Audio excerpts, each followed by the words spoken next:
Greetings, friends and Firebirds fans, and welcome to the Fire and Ice podcast presented by Desert Willow Golf Resort. Fire and Ice, the official podcast of your Coachella Valley Firebirds of the American Hockey League. Coming to you from Palm Desert, California, a mere Chris Drieger shutout streak away from the Birds Barn of Acrisure Arena. I'm your host, Judd Spicer, along with this bi-monthly endeavor. I also, again, have both the privilege and the pleasure of penning the Firebirds Insider articles. Those pieces can be found online, as with all things Coachella Valley Firebirds, at cvfirebirds.com. That's your home and your hub for everything ranging from, but certainly not limited to, roster, schedule, tickets, merchandise. Might I also suggest downloading the CV Firebirds app on your mobile device. Great way to get tickets for all Firebirds games and everything happening on their home ice of Acrisure Arena. Per the presenting sponsor of this endeavor, tip of the cap, Desert Willow Golf Resort, also conveniently located in Palm Desert, California. Really, dudes, one of the finest municipal facilities, not just here in Southern California or all of California, but in the entire West Coast. Home to the Mountain View and Firecliff courses, respectively. 36 holes going on at Desert Willow Golf Resort. Also home to the awesome and on-site Palm Desert Golf Academy, just a mere 3+ miles away from Acrisure Arena. I'm going to ask you for a great segue day, an awesome putt-to-puck day. You go tee it up or get a lesson over at Desert Willow, then skate it on over to Acrisure Arena for a Birds home game. Per those tee times and the Palm Desert Golf Academy, you can find them online at desertwillow.com. Not alone in this episode. You know, friends, we've talked quite a bit about the baby birds, the youth movement, the young guns. Talked and visited with Jacob Melanson recently. Shane Wright, been a guest on this show. Mentioned the name Logan Morrison several times. But another young gun, another baby bird, whom has not received his due mention on this program, 21-year-old defenseman Ville Ottavainen. And he's going to be joining me here shortly on the Fire and Ice podcast. Side note, first Euro guest. That's an overstep or a misstep, perhaps, on my part. I've had all North American guys and gals on this show. Ville going to be the first Euro guest. He, by the way, one of 3 Finns, native Finns on the Firebirds roster. In honor of such, I'm going to have a little Finland trivia, some Finland trivia, so eventually we'll wrap up that visit with Ville with a couple Finnish trivia questions. In the interim, let's skate backwards here just a little bit for our Firebirds Freeze Frame segment, and a lot of good things to discuss, a lot of fun things to talk about as the Birds really finding a narrative, really finding an identity in this sophomore season of CV hockey. Record of 28-12, 4-2, 46 games down, a mere 26 to go in this second season. Team 62 points, now tops in the Pacific Division with a 3-point edge over second place Tucson and a 7-point edge over third place Calgary. Birds with points in 10 consecutive games. Those 62 points now good for 4th in the entire American Hockey League as we trend toward March. Yeah, this is a fine time to be finding that rhythm, to be finding that groove. And in a lot of the Birds post-game press conferences, one word that I've heard more than a few times of late, friends, is the word swagger. And you can definitely see it on ice as the season gets deeper. And again, as this team continues to find its identity, you can see it. You can sense it. Going to the games at Acrisure Arena, the Birds are hitting the ice with an expectation to win. Very, very cool. Very, very encouraging as we're soon to hit the home stretch of this 23-24 CV Firebird season. Looking at that schedule a little closer, by the way, still in the midst and nearing the end at this point of a 7-game homestand. That homestand, by the way, dates all the way back to the final day of January. And the Birds undoubtedly, based on that 10-game point streak, they really seem to enjoy this home cooking. Since the most recent episode, of course, of the Fire and Ice podcast, light schedule, just the 2 home games, both of which coming out of the All-Star break, shutouts. couple of 4-0 wins. So, yeah, that's a lot of consecutive scoreless minutes for netminder Chris Drieger. Birds are going to get back in action now this Saturday, February 17th. That's a 6 p.m. puck drop versus the Colorado Eagles. Then they're going back-to-back Sunday, February 18th. That's a 5 p.m. start against Henderson. Might want to mention that is a theme night, or perhaps a day. It's listed as Kids Day. I don't know, 5 o'clock. I guess we can call it a day. The first 3,000 shorties, 12 and under. Not sure exactly how the 12 and under is qualified, but the first 3,000, will get Max McCormick jerseys. And, oh, by the way, might have mentioned this on the last episode. If you're watching that Sunday, February 18th Birds game on television, I think it's on the CW. So you're going to segue from the Gilmore Girls or the Gross Live Golf Tour into watching, I don't know what else is on CW, by the way.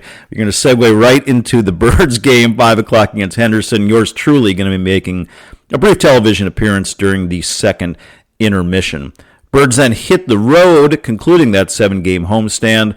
Couple days off on the 19th and 20th. Hit the road up yonder San Jose against those bottom feeders, last place in the division. That's February 21st, Wednesday the 21st, 7 p.m. versus San Jose. CV then makes their way back down to SoCal for a 7 p.m. puck drop on Friday the 23rd against the Ontario Reign. And then 4 more days off before returning to Acrisure Arena on Wednesday, February 28th. That also against San Jose for a 7 p.m. puck drop. Probably worthy of mention at this point in the calendaring, in the schedule. As they turn the page to March, not a lot of home games at Acrisure Arena. 12 games total for the month of March, a mere 3 of which taken place on the Birds' home ice. Per CV's leading scorers, Cole Lind has maintained his lead. 42 points on the season, 10 goals, coupled with the team-high 32 assists. Those 42 points tied for 6th in the entire American Hockey League. Captain Max McCormick, not far behind, 40 points on the season. Good vision, 20-20, 20 goals. That's a team best, matched with 20 assists.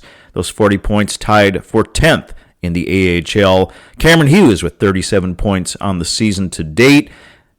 And right behind Cameron with 32 points apiece, Shane Wright, 18 goals and 14 assists. And Andrew Podorowski, 10 goals, matched with 22 assists. Per the aforementioned Chris Drieger and his back-to-back shutouts coming out of the All-Star break, he's now 13-5-3 on the season thus far. His 2.17 goals against is tied for 4th best in the entire American Hockey League, while his save percentage of .918 is good for 10th in the AHL. Probably also worthy of mention, those back-to-back shutouts. He now has 4 on the season. Those 4 shutouts for Chris Drieger are tied for 2nd best in the entire AHL. All that offered, all that prefaced, Firebirds friends. Let's get to this episode's visit with Birds defenseman, 21-year-old Ville Ottavainen.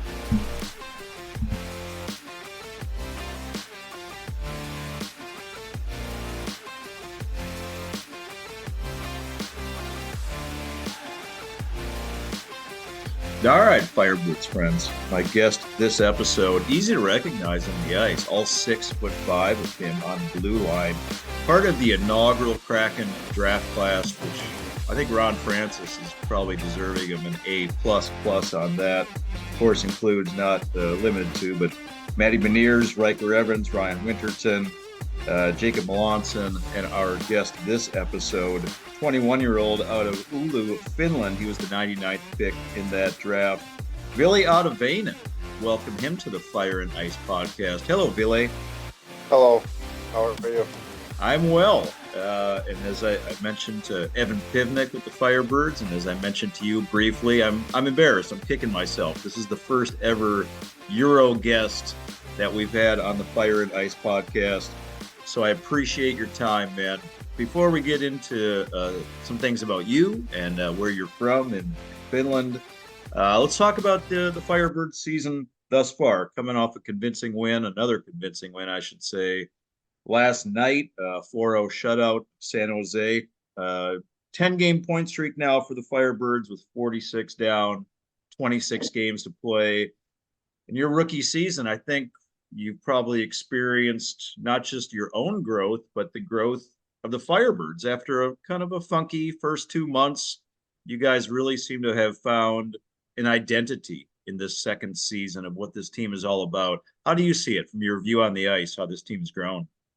Um, yeah, I think, it took a couple months for us to, kind of figure out our game and our system. Like, obviously it was a new team, a lot of new guys from last year, but yeah, I mean January we had like 16 games. So you kind of get into a rhythm, and then I think we had a pretty good month, and then just try to build from that. As far as yourself, your own rookie season in the American Hockey League, how do you feel that you've grown as we near the 50 game threshold?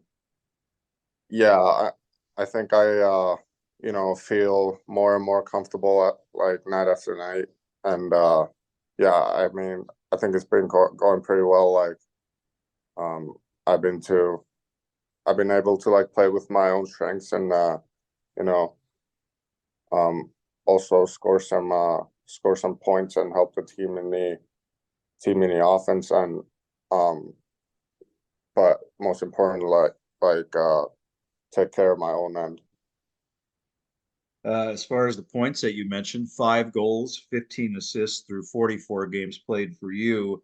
Another important stat for Ville Ottavainen is the plus 22. That is best for the Firebirds, and that is tied for seventh in the entire American Hockey League. Is that a stat that you pay attention to, the plus minus? I mean obviously it's a pretty big stat for me, but it's also like a team stat. Like we've done well as a team, so um it's easier to get the pluses when you when you win.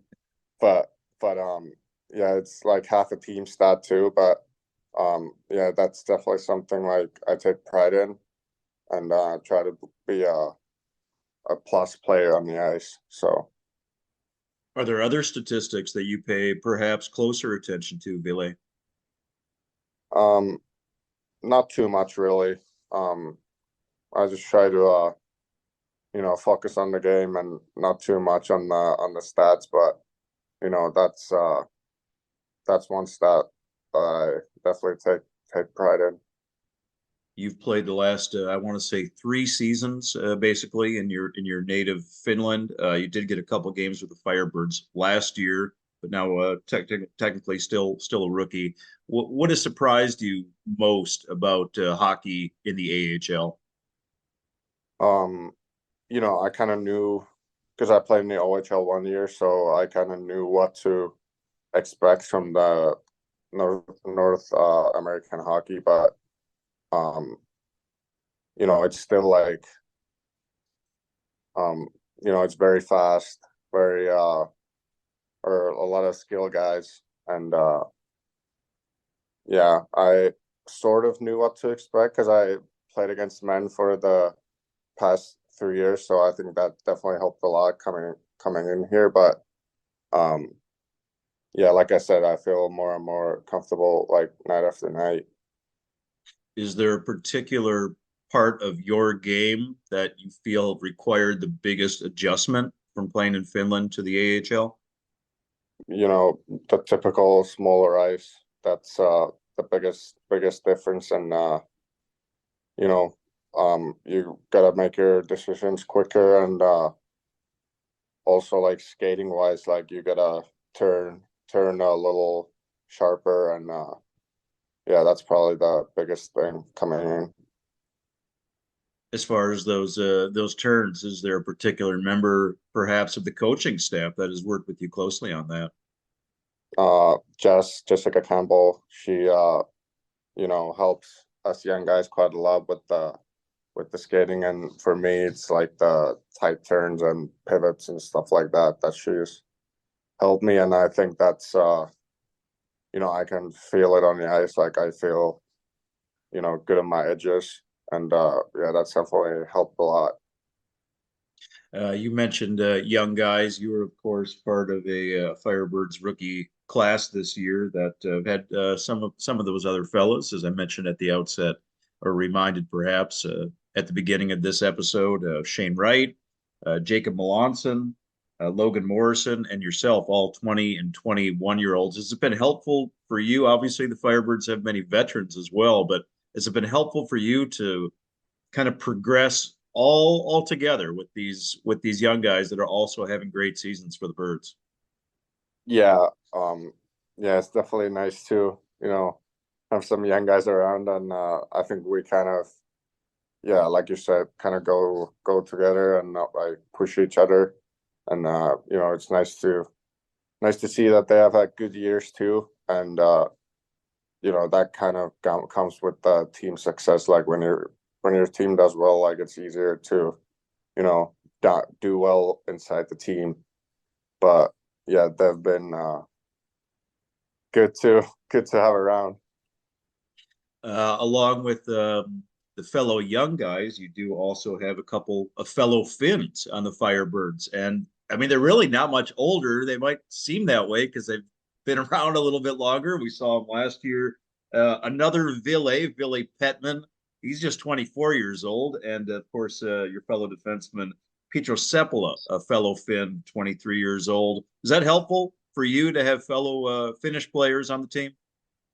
Yeah, definitely. You get to speak Finnish. Not too much around the rink, but because I live with Petro, so it's nice to talk some Finnish and share thoughts and stuff, and yeah, because we all kind of come from the same place, so it's good to have them around.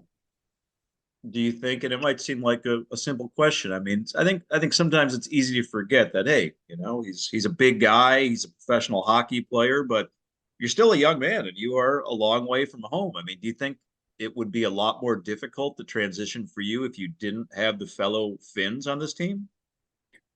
Um, yeah, I mean, yeah, because they've been here already 1 year, and they definitely helped me quite a bit at the start, and yeah, it's good to or very good to have them around, and definitely help with the transition here.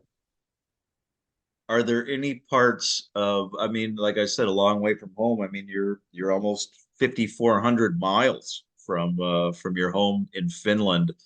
Has it been a difficult transition for you personally in any way in this rookie season to be so far away here in Southern California? Um, I mean, it's definitely tough to be away from home, but I like the last 3 years I played in Finland in a different town than where I'm from, so that was like 4 hours away from my hometown, and I couldn't go home too often then either. So I think that kind of prepared me here. And also before that, I played in the OHL for 1 year, which was also the same thing. I couldn't go home other than Christmas. So yeah, I've been away from home for quite a while, so I'm kind of used to it.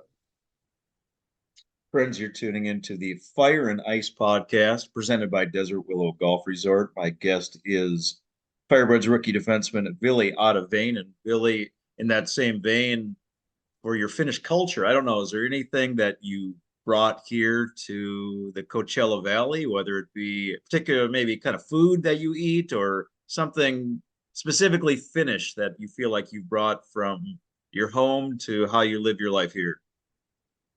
Um, I mean, nothing particular comes to my mind right now that I've brought here, but What about the yeah, food, not man? nothing. Yeah, nothing crazy on the like on top of my mind. Okay.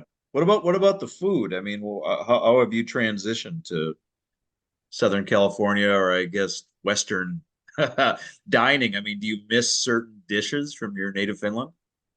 Um, I mean, we cook quite a lot at home, to be Wow. to be honest.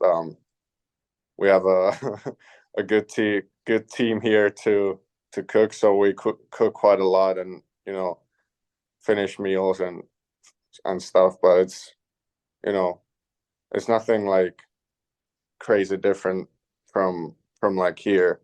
So yeah. You and Peter Sepla, you said reside together here in the desert. Who does the cooking between the two of you? Um like we have I also live with Petro's girlfriend, so we have like three cooks here. So I usually cook the meat, and she does the little stuff like cuts the veggies or stuff, and then Petro kind of does what's left. But um yeah, I mean it's been working so far pretty good. Those any particular Finnish dishes of note that you guys like to prepare? Um it's not really like anything finished, but like our probably our favorite food that we make is like steak and sweet potato fries and asparagus.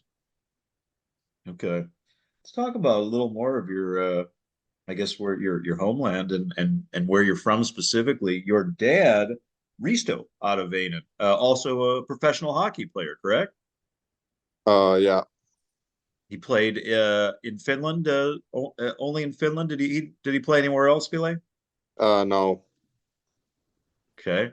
Also a big guy, from what I could tell, about 6'3". He was a forward, again, from what I could discern. Were you guys similar as hockey players in any way, or are you guys different? Not similar.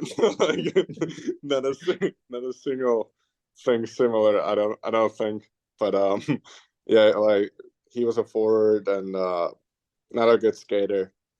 And, but from his words, he could score, which you know, I couldn't see it, but yeah, he still plays like is it like beer league or whatever? Like he plays like with his coworkers and like former players from back home, and apparently he lights it up on those skates. But um,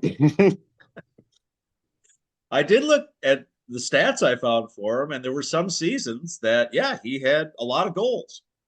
yeah, but yeah, I'm not. Yeah, I'll give that to him. He can probably score, but he couldn't skate. Okay. Did what did your dad, if there was one or two things that you feel were, although they were very dissimilar players, I think we've gathered that, but one or two things about reaching the level of professional hockey that your dad may have taught you, the most important things that maybe still stick with you today, what were those things?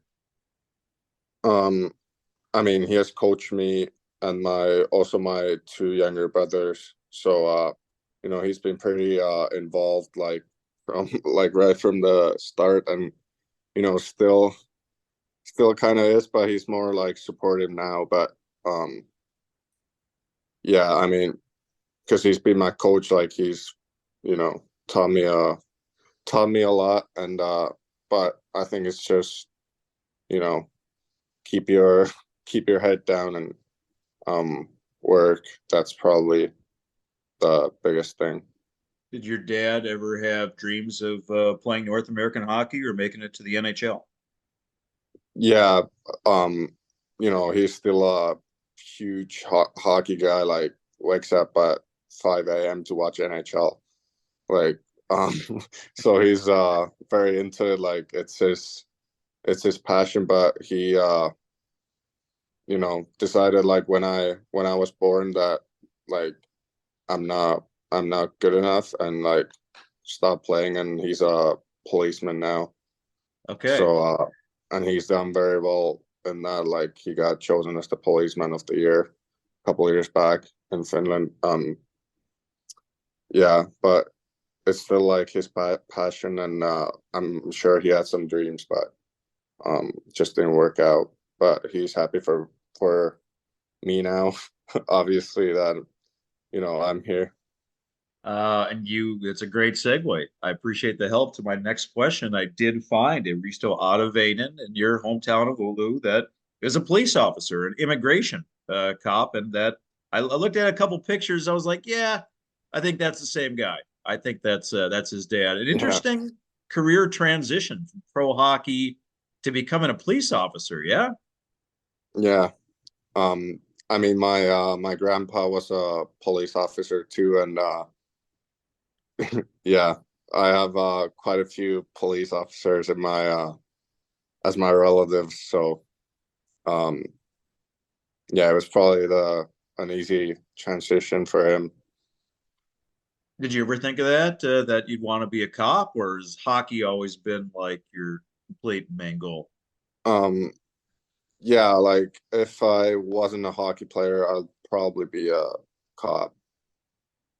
You Like think you I've thought of that, but like hockey's always been like number one. okay? You think you'd be a good cop? Yeah. Why, why is that? Aside from the fact that it runs in your family DNA. Um, I think I'm pretty trustworthy and can take care of my position. So I think he would help me with that too. So Have your folks ever been out to the desert here to see a play? has he been here? Yeah, yeah. Yeah, my family came over in October because my mom's a teacher, so they had a week off from school and or like a holiday, so they all came over here. Did your dad wear his police uniform? Nope, he he doesn't wear it like anymore. He's like in kind of like the Finnish FBI now, kind of. Ooh, really? Yeah, so he's technically not a police officer. Okay. Do you guys talk about that a lot, or are you more inclined to talk about hockey? Just, I'm sure your dad has a lot of stories to tell, but maybe hockey is more Yeah, the topic of conversation. I I don't know. mean he can't tell me much, but just hockey pretty much. Like Okay. in the summertime, like sometimes I gotta like tell him like, all right, that's enough. Like it's summer now. What do you think that your family thought of the Coachella Valley? Haven't never visited here before. Probably heard stories from you about the desert and Acrisure Arena. What were their impressions coming from Finland? Um, I mean, pretty much the same as I came here. I came here the first time. Like hockey is probably not the first thing that comes to mind when you get here, but you know, just they couldn't believe like that I get to play in a place like this. Like, yeah, it's definitely something special. Finland is, and you can take this for what you will, but oftentimes referred to or even voted upon as the happiest place, the happiest country in the world. I told you before we started recording that I did spend some time many years ago in Sweden, Scandinavian country, and man, they were very happy people there, Ville. But apparently Finland, even happier people. Would you agree with that? Yeah, I think we're pretty happy.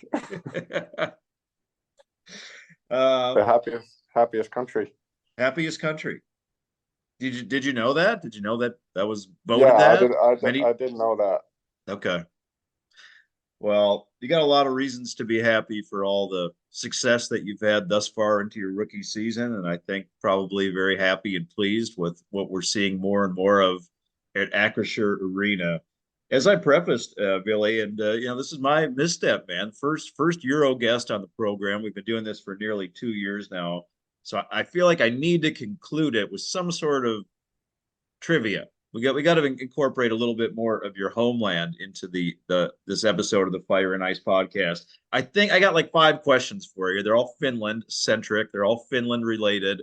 I don't think you're going to have problems with these. My objective is not to stump you, but maybe more so for some of your fans and some of the listeners. We'll get a little more knowledge about where Ville Ottavainen comes from. You ready, man? First Yeah. question. All right.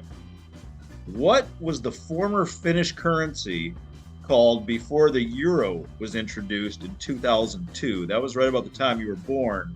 I can make it multiple choice, but you might already know what kind of currency it was. I know what it is, but can I say it in Finnish? I don't know it like in Oh. English.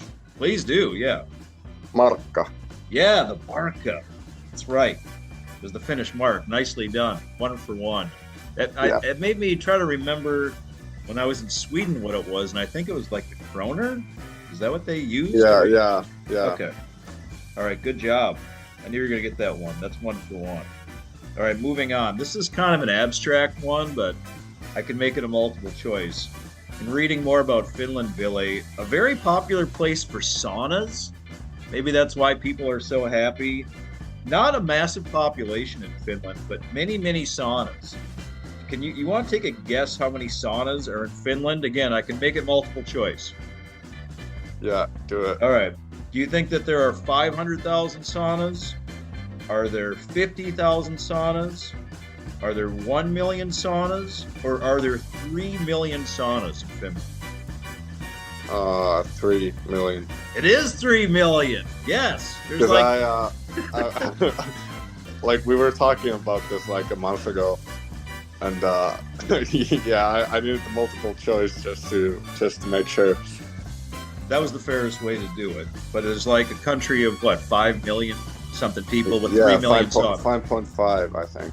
Okay, so almost everybody has a sauna. Yeah, I'm sure for your dad, after a long day as a cop, I mean, what better than to Yeah. go relax in the sauna?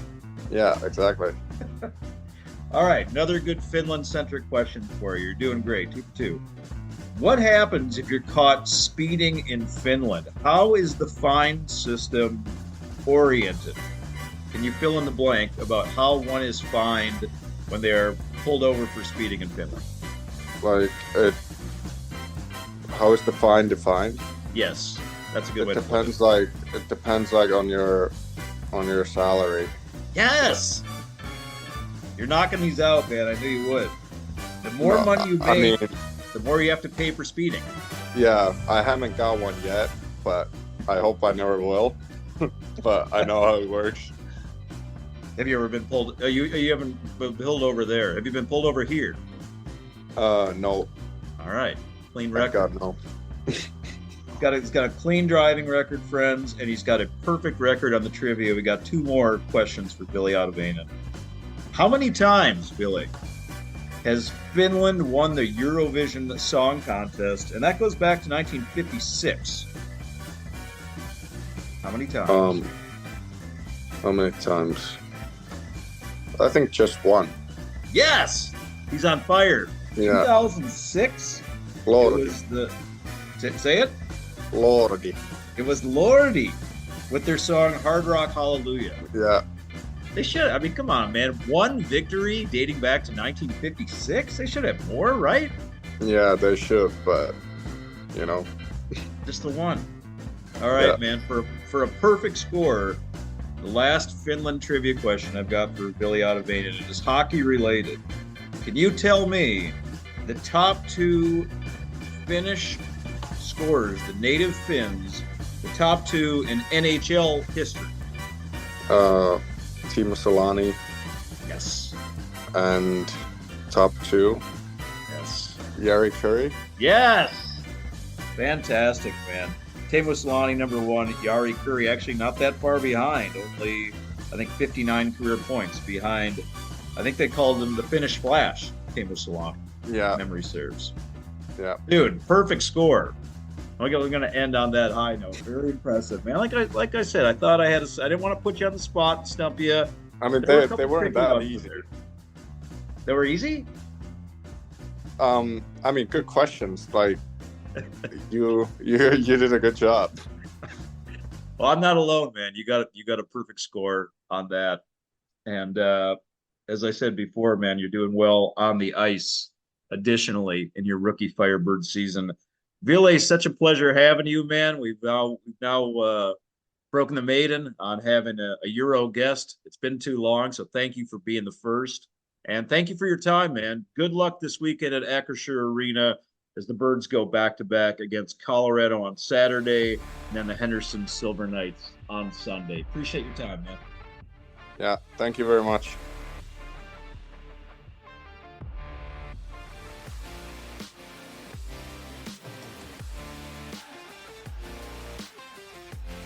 All right, Firebirds flock. It's going to wrap it up for this episode of the Fire and Ice podcast presented by Desert Willow Golf Resort. So appreciative of your time, your interest, your ears, your continued support of this endeavor. Equal appreciation certainly goes to this episode's guest, defenseman Ville Ottavainen, and certainly the sponsor of this endeavor, Desert Willow Golf Resort. Get your tee times online for the Firecliff and or Mountain View courses respectively, or check out the expert instruction and tutelage happening on site. Dedicated space, by the way, at the Palm Desert Golf Academy. You can look that up online or make your tee times for those 36 holes at desertwillow.com. Just a quick reminder about that upcoming bird schedule at Acrisure Arena. We got back-to-back, Saturday, February 17th, 6 p.m. start against Colorado. Going to wrap that right around the back-to-back. Sunday, February 18th, 5 p.m. puck drop versus Henderson. Birds then hit the road for the rest of next week before a brief pit stop, return home, back at Acrisure Arena Wednesday, February 28th.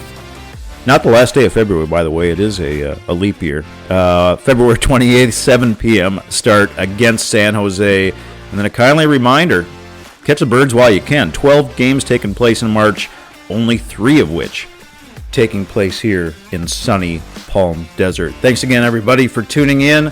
We'll see you soon at the Birds Barn of Acrisure Arena. Until then, and always remember, one valley, one team, rising together.